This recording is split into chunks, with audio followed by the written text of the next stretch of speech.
చార్ధామ్ యాత్రలో భాగంగా ఉత్తరాఖండ్కు పోటెత్తిన భక్తులు పర్యాటకులకు ట్రాఫిక్ కష్టాలు నరకాన్ని చూపిస్తున్నాయి.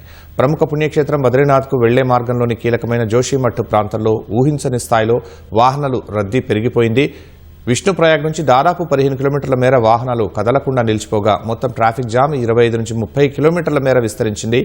వేలాది మంది పర్యాటకులు నడి రోడ్డుపైనే చిక్కుకుపోయారు. అత్యవసర అంబులెన్స్ సేవలు సైతం నిలిచిపోవడంతో పరిస్థితి ఆందోళనకరంగా మారింది.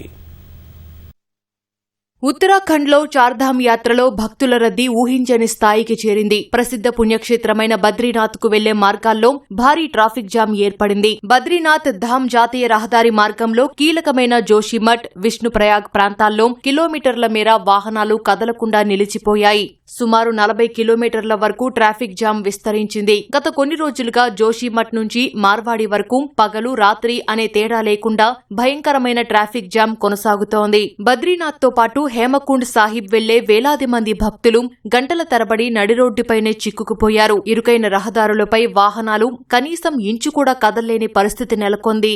ఈ భారీ ట్రాఫిక్ జామ్ కారణంగా పర్యాటకులు, యాత్రికులు నరకయాతన అనుభవిస్తున్నారు. ఇరుకైన రోడ్ల కారణంగా కొన్ని చోట్ల వాహనాలు రోడ్డు పక్కన ఉన్న గోతుల్లో పడిపోయాయి. కిలోమీటర్ల తరబడి వాహనాలు క్యూలైన్లు ఉండటంతో చిన్నపిల్లలు, వృద్ధులు దయనీయ పరిస్థితులను ఎదుర్కొంటున్నారు. తినడానికి ఆహారం, తాగడానికి నీరు, అత్యవసర వస్తువులు దొరక్క అల్లాడిపోతున్నారు.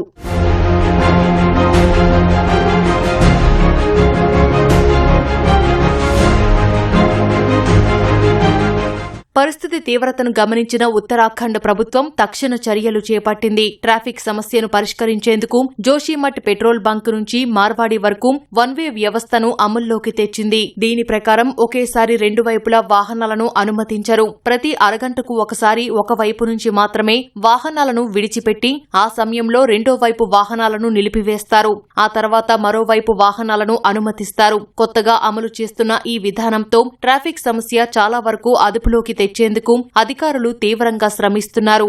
భక్తుల రాక నిరంతరాయంగా కొనసాగుతుండటంతో యాత్రికులంతా ట్రాఫిక్ అడ్వైజరీలను పాటించాలని, తమ ప్రయాణాలను ముందుగానే ప్లాన్ చేసుకోవాలని అధికారులు విజ్ఞప్తి చేస్తున్నారు.